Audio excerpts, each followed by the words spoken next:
दावे हो गई, गोत्रोच्चारण हो गया, तो विवाह तब होगा। भाई ध्यान देना, भाई पीछे वाले विवाह तब होगा जब ये मेरे 7 वाक्य आपको स्वीकार होंगे, तब मैं आपके वहां मंगाने के लिए अभी तो हैंड रेज ही होते हैं। तो पहले प्रश्न के लिए कन्या कहती है धन धान्य चमिष्ठानम व्याजन जग्रहे कन्या अपने घर जाते हुए घर का सारा सामान बिना कारण घर से बाहर नहीं रहना और जो कुछ कमा करके लाओ मुझे देना। लेकिन जब इसकी आगे वाली बात बोलूंगी थोड़ी सी नाराज जाएंगे। कौन सा सामान? रसोई घर का सारा सामान मुझे बताना होगा, ताकि कोई मेहमान आदि आ जाए तो मैं उसका आदर सत्कार कर सकूं। मुझे पता होना चाहिए भाई कोल्ड ड्रिंक कहाँ पड़ी है, चाय का सामान कहाँ पड़ा है, जैसा जैसा कोई मेहमान आ जाए मैं उसका आदर सत्कार पता होना चाहिए। उसके बाद आगे हम बता गाइड कर सकते हैं। दूसरे इसी प्रश्न के अंदर दूसरी पॉइंट में कह दी है कि पहले वाली बात नहीं चलेगी भाई ये दोस्तों के घर में तो सोचा भीतर ही रह जाता हूँ, आप कहीं जाना होगा तो मुझे बता करके जाना है। आज किसी विशेष काम से जा रहा हूँ, मेरा इंतजार मत करना। और तीसरी बात ध्यान रखेंगे, जो कुछ कमा करके लाओ मुझे देना होगा। तो अभी आप सबने पीछे देखा मोदी जी ने क्या किया था, नोटबंदी। बिल्कुल। अब जब नोटबंदी की तो क्या हुआ, किसी के पास 5 लाख, किसी के पास 2 लाख, एक बार में क्या शादी कराने पंडित जी 500 ने 70,000 रुपया रखी नहीं भाई। तो कहने का तात्पर्य अगर स्त्रियों ने वो पैसे अपने मायके वालों को देने के लिए रखे होते तो पहले ही दे देती ना, घर में थोड़ी रखती। वो किस लिए बचा करके रखती हैं कि कल कोई ऐसा अचानक कोई ऐसा कारण बन जाता है तो बचाया हुआ पैसा आपके ही काम आता है। इसलिए वो कहती है हमें पता होना चाहिए हमारे पतिदेव की कमाई कितनी है, हम उसके मुताबिक बजट बना ले ताकि कल आपको मेरी ओर से कोई परेशानी न उठानी पड़े। यदि ये स्वीकार है तो वहां मंगाने के लिए एक कदम चलते। ठीक है जी, लाओ गरीब पकड़ो से बांधी हुई दोनों पकड़ के। अभी एक ही प्रश्न होगा, ध्यान रखना है। 7 प्रश्न कन्या की ओर से शुभम जी आपके लिए और 4 आपकी ओर से कन्या के लिए। पहले को हाँ आप भी लगाओ। 7 और 4 कितने हुए? 11 में से एक सुनूंगा भी आप दोनों से, ध्यान रखना। ठीक है, मास्टर लोग बोलते हैं 11 में से 8 का आंसर दे दो, आजकल तो बोलते पता नहीं 9 का 10 का ही दे दो। हम 11 में से एक सुनेंगे, अगर आ गया तो समझो पास। ठीक है, ध्यान रखना। तो दूसरे प्रश्न में कन्या कहती है गृह कर्माणि सर्वाणि में कार्याणि सर्वदा दासी सुरबंधनानि भाजनानि च बाध्यते। दूसरे प्रश्न में कन्या कहती है मैं घर के सभी काम काज करूंगी, जो परिवार के अंदर स्त्रियों के कार्य होते हैं करूंगी, परिवार के जितने भी सदस्य हैं माता पिता आदि उनकी आज्ञा का पालन करूंगी, जो परिवार के बाकी संबंधी है उनका भी आदर सत्कार करूंगी, परंतु आपको ये समझ रहे मेरा पालन आपने करना होगा। यदि ये स्वीकार है तो मैं आपके वहां मंगाने के लिए दूसरा कदम पे चलती हूँ। ठीक है, विष्णु सतवाना है तो दूसरे को मिला दी उसको साथ, पीछे नहीं रहना चाहिए। उसको मिलाओ। अब तीसरा प्रश्न ध्यान देंगे। तीसरे प्रश्न में कन्या कहती है पालितान च दुखे न माता पिता बंधु, मेरे माता पिता ने बड़े कलेश से मुझे पाला पढ़ाया लिखाया और आज कन्या दान करके आपको दे दिया। मेरी जाति कुल गोत्र तक बदल गए हैं, मुझ में कोई बल नहीं। अगर कन्याओं का दृढ़ बल होता तो जिस तरह एक बेटा अपने माँ बाप के घर में डटा रहता है तो कन्याएं भी वही रहती। आज बच्चियां भी जो है IAS IPS KAS सब कुछ करती हैं, लेकिन फिर भी माँ बाप उन बच्चियों को अपने घर में नहीं रख सकते। कितना पढ़ा लिखा कर लिखाने के बाद भी अपने घर में नहीं रख सकते हैं। राजे महाराजे हुए, उनकी बेटियां होती थी, वो भी बेटियों को अपने घर में नहीं रख सके क्योंकि संसार की रीति ही ऐसी है। इसलिए कन्या कहती है मुझ में कोई बल नहीं, लेकिन आपके होते हुए बल वाली हूँ। आपको ये स्मरण रहे मेरा पालन जो है आपने करना हो। 1 और 2 11 हो जाए। देखो आपकी सही गैस की गाड़ी जो है अभी प्रारंभ हो रही है। आपको इसके पीछे जितनी जिम्मेवारी थी वो किसके थी? पूरी पापा के ऊपर। अब वो सारा आपने वो भी देखना है और अपने गृहस्थ को भी देखना है कि वहां से भी कोई मेरी त्रुटि ना हो और उधर से माँ बाप की ओर से भी त्रुटि ना हो। इन सभी चीजों को मैंने संभालना है, तब जाकर के गृहस्थाश्रम सुखमय होता है। यदि ये स्वीकार तो वहां मंगाने के लिए तीसरा कदम भी चलते हो, तुरणी पुरखाय विष्णु सत्वाद। अब चौथा प्रश्न आ गया, ध्यान देंगे। चौथे प्रश्न में विशेष बात एक सबको बताऊंगा, जितने लोग यहाँ बैठे हुए शादीशुदा भी है, अगर वो जानते हो तो बता देना। पंडित जी कुछ पूछ रहे हैं आपसे मत। आप बताइए बताइए, यानी कोई कमी रह जाए। बहुत बढ़िया बात है। देखो कितना सा बच्चा है, देखो जब तक हम उस पर ध्यान नहीं देंगे तो हमें पता नहीं चलेगा कि क्या पंडित जी क्या बोल रहे हैं। सारी वर्ड्स का एक मतलब पूछेगा और याद नहीं होगा। अब चौथा प्रश्न आ गया, ध्यान देंगे। चौथे प्रश्न कन्या कहती है, भवता सुखमिच्छन्ति गौरी आरा न तत्परा भविष्यामि तथा स्वामिन कर्तव्य पालनम मम एवं यदि प्रमाणम तेवा मंगम संपादहम। चौथे प्रश्न में कन्या कहती है, वर मैं सुख और दुख में आपकी सहायक बनूंगी। भाई ध्यान मेरी बात में ध्यान इधर। तो सुख और दुख में आपकी सहायक बनूंगी, आपकी आयु वृद्धि के लिए पार्वती माँ का पूजन किया करूंगी, हर कार्य आपकी इच्छा के अनुसार किया करूंगी, एक कार्य अपनी इच्छा से किया करूंगी, उसके लिए कभी मना नहीं करना होगा। जितने लोग बैठे हो बताओ कौन सा ऐसा कार्य होता है जो स्त्रियां कहती हैं कि मैं अपनी मर्जी से करूंगी। हाँ जी बताता हूँ। जो है इंचार्ज यही है, लेकिन एक मुख्य बात आपको बता ध्यान देंगे। अभी बताता हूँ, बताइए। शॉपिंग अभी नहीं, अभी बताता हूँ। तो देखो शास्त्र कहता है कि बिना पति की आज्ञा के व्रत तक भी नहीं रखना चाहिए। अगर व्रत रख लो, पति मना करता है तो तोड़ दो, उसका दोष किसको लगेगा? पति को, पत्नियों को कोई दोष नहीं। ठीक है, इसलिए सबको पति। हाँ एक और ध्यान रखना, ये पूरा कुछ स्वामी सट्टी वाली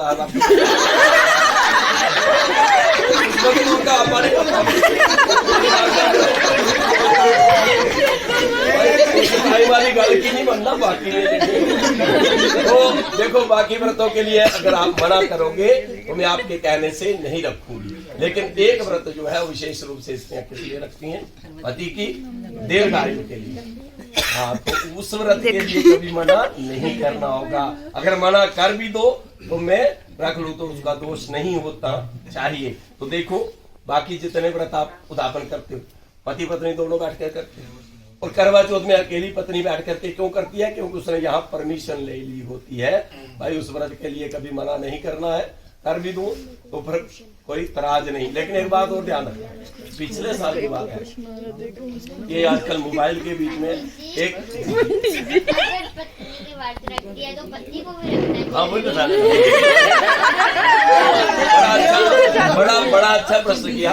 आजकल एक्टर लोग भी रखते हैं, आपने देखा होगा, रखते हैं ना, लेकिन वो अपनी पत्नियों की आयु नहीं बढ़ा सकते हैं, अपनी आयु बढ़ा सकते हैं। पत्नियों का यहाँ मुख्य रोल क्या है कि पति की दीर्घ आयु के लिए रखती हैं, इसलिए पत्नियों को इसमें विशेषता दी जाती है। लेकिन मैं एक बता रहा था आपको कि पिछले साल उसमें वीडियो में देख रहा था, सुबह किसी करवा चौथ का व्रत रखा था, पत्नी उठ गई सुबह क्या बोलते सरगी खाने के लिए, और पतियों बाजेगी पतियों सटिया और ये क्या सुबह सुबह खड़खड़ लगाई है।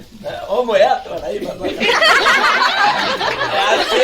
कहने का मतलब कि जब इधर आओगे, इनको बिट्टू जी को आप क्या कहोगे? पापा जी। अब ये बिटिया वहां जाकर के रविंद्र जी को क्या कहेगी? दोनों पापे हैं ना, जब बोलते कोई एक बार बोल भी दे भाई थोड़ा पापा ये जाओ तो लड़ाई कर दो। लेकिन ये इसलिए हमेशा बच्चियों को, आज बच्चे पढ़े लिखे हैं, थोड़ा सा हमें ये ध्यान देना है कि बच्चों को गाइड करने के लिए, जिस प्रकार हमारी बेटी दूसरे घर में जाती है, हमारे मन में ये सोच होती है कि हमारी बच्ची वहां सुखी रहे, लेकिन वो कब रहेगी? जब जो बच्ची हमारे घर आएगी उसको भी हम उसी तरह का सुख देंगे, तो ऑटोमेटिकली वो दोनों परिवार सुखी रहेंगे, माँ बाप दोनों के माँ बाप खुश रहेंगे। इसलिए हमें ये याद रखना है। अब आपका परिवार कितना हो गया? मैं प्रश्न कहाँ से चला था कि आप पूरा परिवार कितना हो गया? अब अगर आपसे कोई पूछेगा तो आपका प्रश्न क्या होगा? ये दोनों परिवार मिलाकर के सामूहिक एक परिवार हो जाता है, क्योंकि इधर भी पापा, उधर भी पापा, इधर भी मम्मी, उधर भी मम्मी है। तो इस तरह ये पूर्ण मिला के इस पूरे परिवार का पालन करना होगा। यानी यहाँ कोई परेशानी बनती है तो दोनों जोड़े हुए यहाँ हो, वहां होगी तो दोनों दौड़ेंगे वहां जाओ। इसलिए दोनों ही परिवार एक जैसे सामूहिक मिलकर के एक परिवार बन जाता है। और दूसरी बात, आप सब रामायण पाठ अपने घरों में करा सुनते भी हो, लेकिन जितने लोग बैठे हों, जो चुपाई एक में सुना नहीं जा रहा हूं, अगर वो कोई काम करता होगा तो हाथ खड़ा करके बता देना। उसमें लिखा हुआ बाल कांड के अंदर, प्रातः काले उठ कर रघुनाथा, माता पिता गुरु नाय माथा। भगवान राम सबसे पहले उठ करके क्या करते थे? माता पिता को प्रणाम करते थे। जितने लोग बैठे हैं जो करते हैं, जरा हाथ खड़ा करो। Very good. हाँ, मान कहने का मतलब ये है कि बच्चों को अपने माता पिता का आदर सत्कार करना चाहिए। देखो माँ बाप क्या करते हैं, माँ बाप खुद अच्छे कपड़े नहीं डालेंगे, लेकिन बच्चों के लिए बढ़िया से बढ़िया लेकर के आएंगे। और जब उनकी बारी आती है, एक बाप होता है तो चार अगर बच्चे होते हैं तो चारों को एक बराबर पालता है। और जब चारों की बारी आ जाए कि माँ बाप को पालने के लिए, तो फिर हमें तकलीफ क्यों? हमेशा हमें ये याद रखना है। देखो एक अभी मैं कुछ दिन पहले गया जी में गया, वहां वो जो पुरोहित जी थे, एक आदमी बैठा हुआ था, बोलता ये पुरोहित जी साढ़े भी कर्म कराई शुरू ना। मैं क्यों? आज क्या पता बच्चे कर। उन्होंने बोला आप अपने माँ बाप के कर रहे हो? मैं बोला जी हाँ।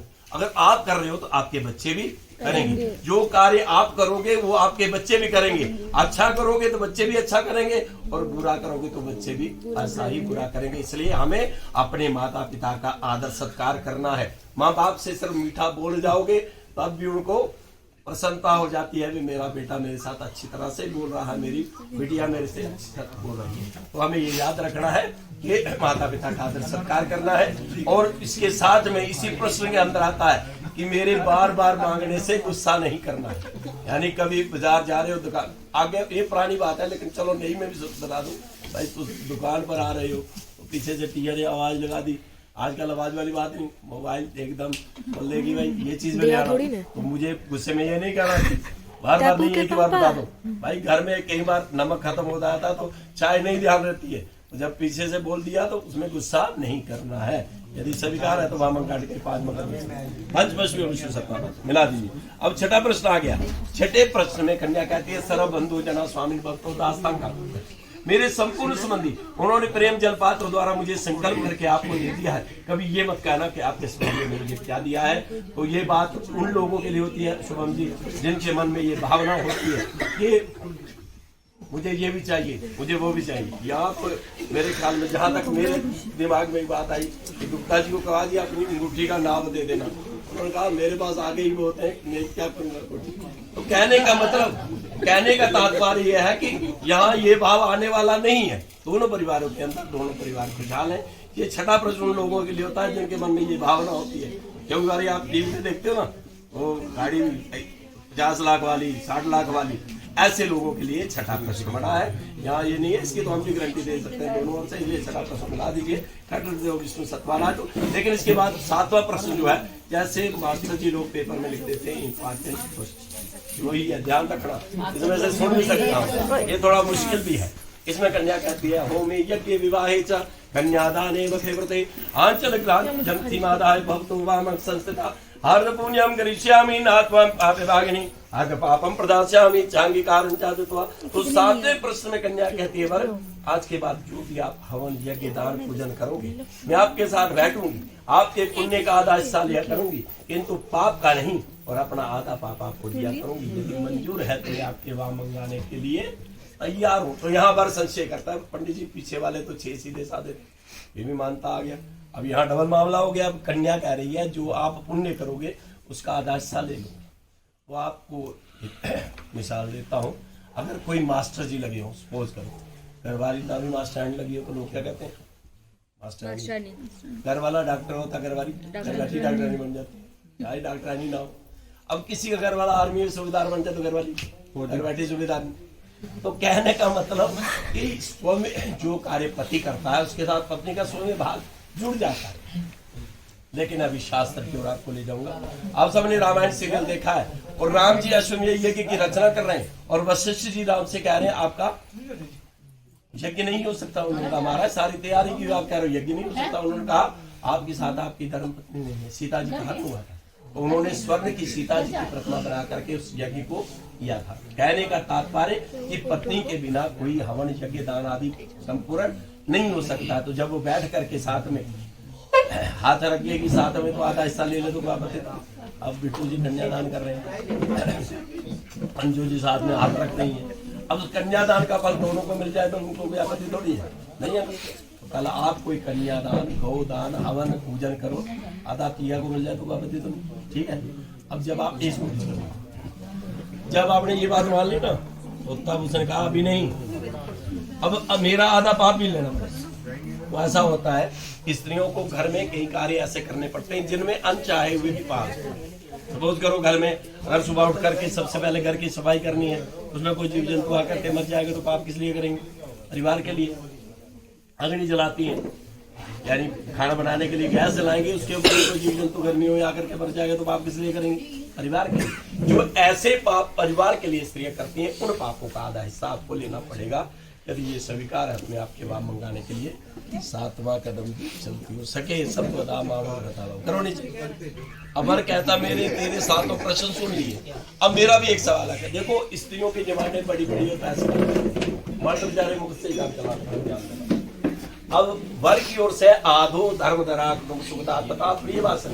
आधो धर्म धरा का मतलब कि जो धर्म हमारे भागल गोत्र में चल रहा है, जिस गोत्र में आप आ चुकी हो, अब उसके मुताबिक आपको चलना होगा। आगे आप कढ़ाई प्रसाद अपने घर के पास लगाते थे, अब हम जहाँ लगाने जाते हैं वहां जाना पड़ेगा।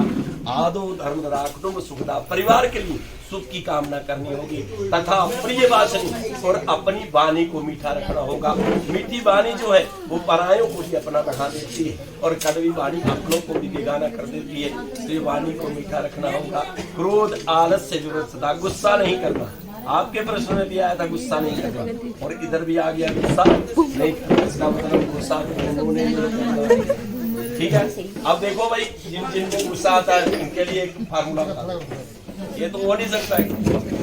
हाँ तो जिनको गुस्सा आता है उनके लिए फार्मूला ये है, एक अच्छी बात होती है। वो ऐसे कहते हैं कल करना सो आज कर, आज करना सो अब, पल में परलय होएगी बहुरी करोगे कब। और गुस्से के लिए फार्मूला है आज करना सो कल कर, कल करना सो परसों, ऐसे करते करते बीत जाएंगे परसों। यानी गुस्से की उस घड़ी को टाल देना होता है तो फिर मसला एकदम फिट हो जाता है। कहने का मतलब कि एक को गुस्सा आ जाए तो दूसरा शांत है, दूसरे को आ जाए तो दूसरा शांत हो तो गाड़ी बढ़िया चलती है। अगर दोनों को आ जाए तो फिर मामला हो जाता है। इसलिए गुस्सा दोनों ने नहीं करना, आलस दोनों ने नहीं करना। उद्यान मध्य स्थान है जहाँ कोई शराब आदि पिया हो, जिन लोगों के साथ मेरी वाकफियत नहीं, ऐसे लोगों के साथ हंसी मजाक आदि नहीं करना, क्योंकि अब आप गृहस्थ आश्रम में आ चुकी हो। यदि इन गुणों से परिपूर्ण होंगी तो मैं अवश्य आपका पालन करूंगा। इसी के साथ वर की प्रतिज्ञा भी पूरी हो गई। लेकिन स्त्रियों के अंदर 4 अवगुण होते हैं, सबके अंदर नहीं पर जिनके अंदर हुए तो छोड़ देना, ध्यान देंगे। आडियल, लडियल, सडियल और मडियल जी। आडियल का मतलब अड़ जाना, किस पर अड़ जाना, यानी उसका लहंगा चोली है 50,000 का, मेरा भी होना चाहिए। भाई घर वाले की कमाई अगर महीने की 20,000 हो तो वो कैसे लाएगा? अगर लेना हो तो फिर तरीका मेरे से लिख लो, ठीक है। तो ऐसे करने से 2-4 महीने में जोड़ करके वो ले भी आएगा।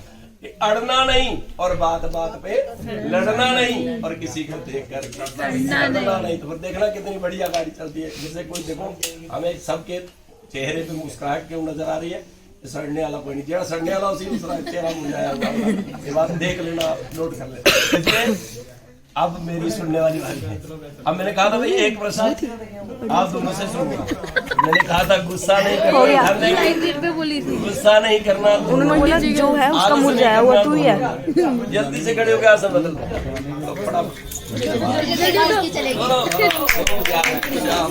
आगे जाके आप भी आराम से बैठ जाओ, बैठो। आप दोनों पति पत्नी बन चुके हो, बैठिए जी।